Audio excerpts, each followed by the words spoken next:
Bonjour tout le monde, j'espère que vous allez bien. Là tout de suite, je suis en train de faire un mini-album avec la collection Daydream de Coco à Vanilla. Vous allez la voir avant cette vidéo. Mais au moment où je tourne en fait ma vidéo mini-album, je voulais faire une petite pause. Et comme vous pouvez le voir, j'ai pas mal de petites chutes de papier. Du coup, je me suis dit, et pourquoi pas faire quelques petites cartes. C'est donc pour ça que je suis là aujourd'hui. Je vais vous proposer sur plusieurs vidéos des petites cartes entièrement réalisées avec des chutes de papier. Donc en fin de compte, j'ai juste fait des petites bandelettes. Comme elles sont déjà en bandelettes en fait, je les ai juste coupées de façon à avoir différentes largeurs. Et donc là tout de suite, il ne me reste plus qu'à coller. Donc ce que je vais faire, c'est que je vais essayer de bouger mes papiers selon ce qui me plaît en fait, selon ce que j'ai mis. Et donc pour la faire, cette carte là, ça va être vraiment très simple. Il suffira juste de mettre du double face tout simplement sur votre base. Donc la base, elle peut être de n'importe quelle couleur parce qu'au final, on ne la verra plus. Elle sera cachée par les bandelettes de papier. Pour ce faire, alors j'ai pris un double face qui fait 12 mm de largeur, tout simplement parce que ce sera plus rapide pour recouvrir toute la surface de ma base de cartes. Après, les morceaux de double face n'ont pas besoin de se coller. Enfin voilà, s'il y a un petit millimètre entre deux bandes de double face, il n'y a pas de souci, ce n'est pas très grave. Parce que au final, la majorité de votre carte va être recouverte de double face. Donc c'est pas ce petit millimètre qui va empêcher vos bandelettes de papier d'être bien collées. Pour ce qui dépasse, ce n'est pas gênant non plus. Je vais venir le couper juste après. Donc cette petite technique, déjà cette première technique, elle vous permet tout simplement de réaliser des petites cartes avec vos chutes de papier. Ça permet vraiment d'utiliser au maximum les collections tout simplement qu'on peut acheter. Elles coûtent assez cher. Donc si on peut les utiliser jusqu'au bout, c'est parfait. Donc là, c'est ce que je vous disais, j'enlève tout simplement ce qui dépasse. Hop! On fait pareil de l'autre côté. Donc après, vous pouvez un petit peu mieux jauger votre double face que moi. Ça vous évitera d'avoir autant de chutes. Hop, en haut c'est bon et en bas, c'est bon. Voilà, il ne me restera plus qu'à coller mes petites bandelettes. Alors, vous pouvez le faire avec de la colle, oui, je dirais que oui. Je pense qu'on peut le faire avec la colle. Mais le double face a l'avantage, c'est que j'ai le temps de mettre mes bandelettes de papier. Je ne suis pas pressée par le temps de séchage de la colle. Donc là, ce que je vais faire, c'est que comme vous pouvez le voir, j'ai un peu mal centré. Il y a un petit trou au niveau de mon double face. Du coup, comme je vous disais, avant d'être interrompue par le téléphone, sur l'extrémité, en fait, il y avait des petits endroits où il n'y avait pas de double face. Donc là, c'est chose faite, j'ai remis une bande verticale à gauche et à droite. Une fois que c'est fait, c'est vraiment très simple. Vous me direz, pourquoi je fais un tuto de cette carte-là, étant donné que c'est vraiment très simple. C'est plutôt pour donner des idées, parce que je suis sûre que je ne suis pas la seule à manquer d'idées parfois quand je fais des cartes ou comment utiliser mes chutes. Donc c'est simple, après il ne reste plus qu'à prendre vos petites bandelettes et les coller sur votre carte. De façon à ce que ce soit droit quand même, ce sera plus joli. Alors selon moi, après chacun fait comme il veut. Voilà, la première bandelette est collée. Et l'avantage de la première bandelette, c'est qu'après ça va vous permettre de tenir votre base de cartes pour coller les suivantes. On passe en accéléré, ce sera beaucoup plus sympa pour vous et on se retrouve juste après.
Une fois vos bandelettes sont collées, en fait, il ne vous reste plus qu'à couper. Bon, là, ici, forcément, il y aura un gros morceau qui sera coupé, mais ce n'est pas très grave. Juste essayez. Alors, c'est un petit conseil, vous le prenez ou vous le prenez pas. Mais que ce soit en bas ou en haut, essayez d'avoir au moins un côté où vous ne dépassez quasiment pas. Au moins, ça va vous permettre d'avoir le moins de chutes possible et le moins de pertes possible. Donc, c'est parti. Alors, je vais découper. Je vais prendre ma règle pour ça. Au moins, je suis sûre que ce sera bien droit.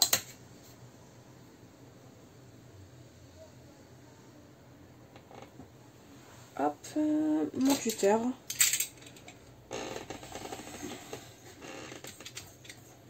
Voilà. En bas.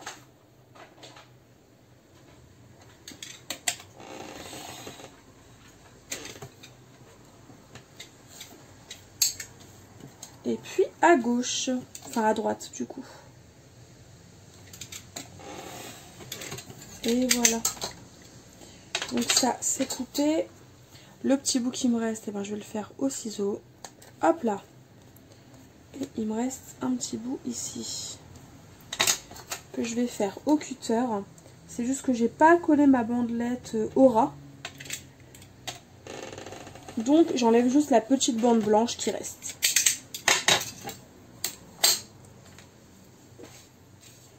Avec les chutes qui vous restent là, après vous pouvez faire par exemple des ATC, hein, c'est tout à fait possible et envisageable. Pour les plus grosses, eh ben, vous pouvez les garder pour de prochaines cartes. Et sinon, eh ben, voilà ce que ça nous donne. Je trouve vraiment que le rendu est hyper sympa. Je vais voir comment je vais m'organiser pour la suite, hein, pour finir cette carte.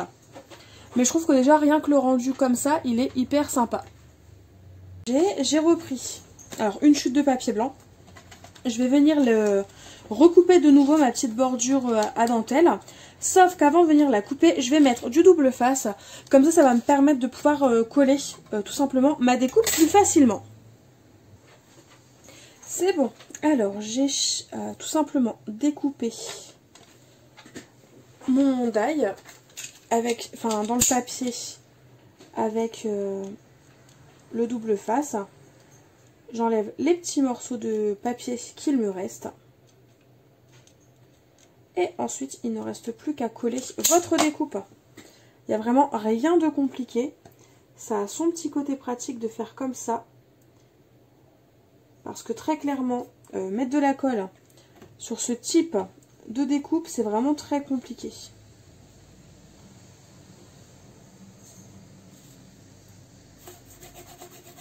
Et voilà, je colle.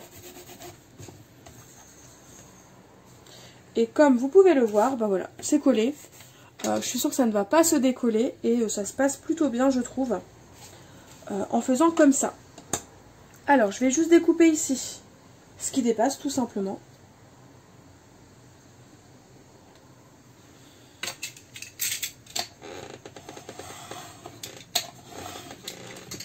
Et voilà. Je peux la garder de côté, hein, c'est pas perdu. Et voilà ce que cela nous donne pour l'instant. Ça me plaît. Il me reste plus qu'à mettre en fait mon petit rectangle sur lequel je vais tamponner un sentiment. Je ne sais pas encore lequel. Je vais le mettre évidemment sur mousse 3D, pardon. Et j'hésite à mettre aussi un petit cadre tout simplement doré autour de la carte. Je ne sais pas, je vais y réfléchir. Finalement, je ne vais pas mettre de papier miroir doré autour de ma carte, mais par contre, j'ai envie de l'ancrer un petit peu. Avec un peu de doré. Donc, je vais ancrer les contours avec l'encre Brillance de chez Dewdrop, et c'est la couleur Galaxy Gold. Et franchement, elle est juste parfaite, cette encre. Enfin, moi, je la trouve parfaite.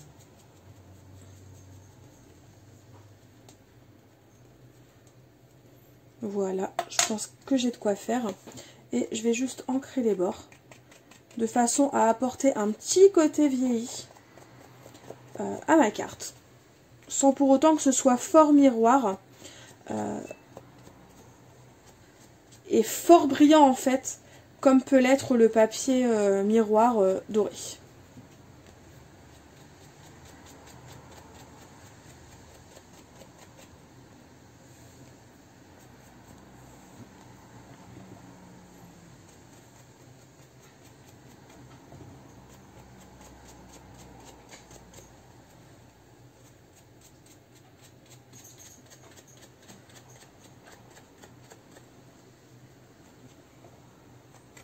J'encre pas souvent mes papiers, mes cartes ou autres, mais là j'en avais envie. Et c'est vrai qu'avec le recul, eh ben, je trouve ça hyper sympa. Parce que ça apporte un petit quelque chose. Alors c'est pas grand chose en fait, hein, mais ça apporte quand même ce petit quelque chose, je trouve, qui des fois peut manquer à certaines cartes. Donc pour certaines, ça c'est un peu vintage de faire ce genre de choses. Alors je suis pas très vintage, j'avoue, mais pour le coup j'aime bien. Et c'est vrai que c'est, ouais, on peut dire vintage parce qu'en fait ça, j'ai l'impression que ça apporte un petit côté vieilli, même si la couleur peut être pétante, très colorée ou autre. Je trouve que ça vieillit quand même notre papier. D'utiliser cette technique là. Donc voilà ce que ça donne d'avoir fait des petits contours. Donc comme vous pouvez le voir, ça apporte un petit côté brillant, mais c'est très léger. Et ça habille un petit peu plus notre carte. En plus d'avoir un peu vieilli les bords à l'aide de mon encre dorée, je vais utiliser ce petit distresseur là de la marque Mahé. En fait c'est un outil qui est rond, à l'intérieur il y a une lame sur chaque petit côté et ça va vous permettre en fait de vieillir tout simplement votre papier. Donc il suffit de mettre son papier dans l'une des encoches et de faire aller le distresseur jusqu'à obtenir l'effet souhaité.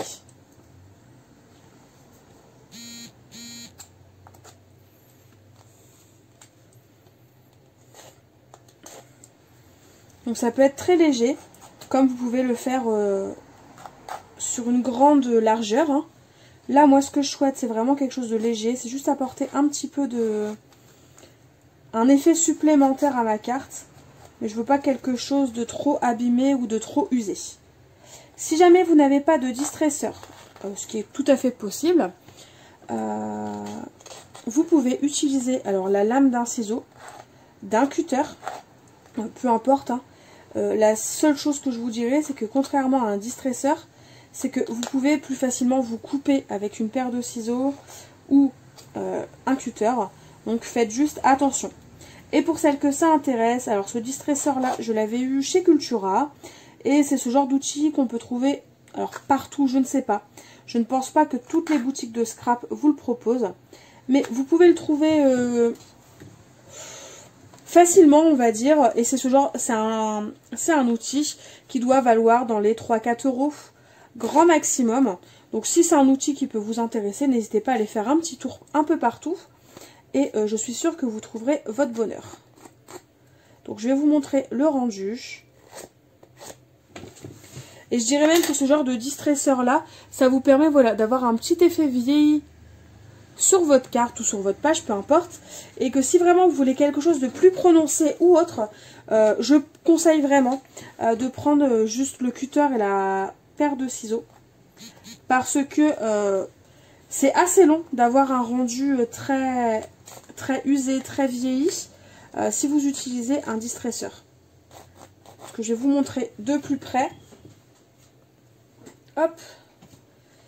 Le distresseur, parce qu'en gros voilà, la lame elle est vraiment toute petite. Là le petit bout, alors il y a un bout de papier évidemment, mais en gros la lame n'est pas plus épaisse que ça.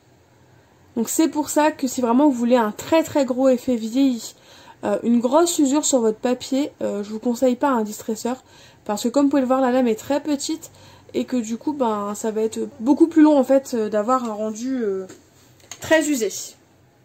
Une fois votre papier usé et prêt à être collé sur votre base de carte, alors j'ai mis du double face au dos, et ce que je voulais dire c'est qu'il ne vous reste plus qu'à le coller. Donc soit vous mettez du double face, soit vous utilisez de la colle, peu importe.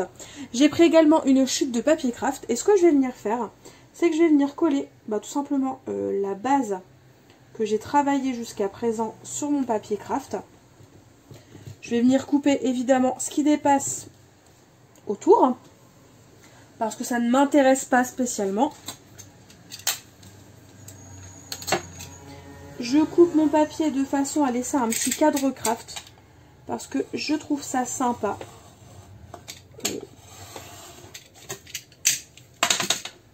Voilà, il ne me reste plus que le haut.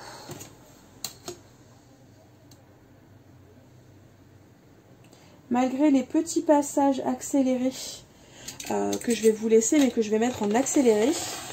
Vous pouvez remarquer que c'est une carte qui est vraiment très très rapide à faire, hein, que vous pouvez faire aussi à l'infini avec toutes vos chutes de papier. Hop, là il me reste un petit bout. C'est pas très droit, je vais rattraper. Et pour le sentiment, j'ai choisi alors un tampon de chez Stampin' Up, de la planche Pensée pour toi. Et j'ai choisi... il est où? Il faut absolument que je te dise. J'aime bien utiliser ce tampon-là, tout simplement, parce que voilà, je le mets sur le devant et à l'intérieur, en fait, j'ajoute un autre tamponnage avec ce que j'ai envie de dire. Ou alors, je me dis, il faut que je te dise, ça peut être juste sympa quand on souhaite juste offrir une petite carte à une amie, à un ami, à un proche, sans avoir de raison spécifique. Donc, je le tamponne au centre.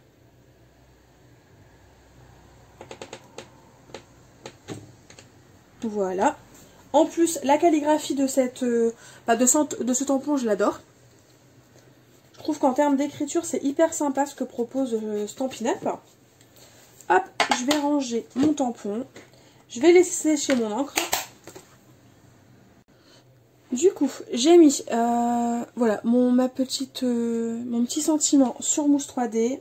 Je vais essayer de le centrer.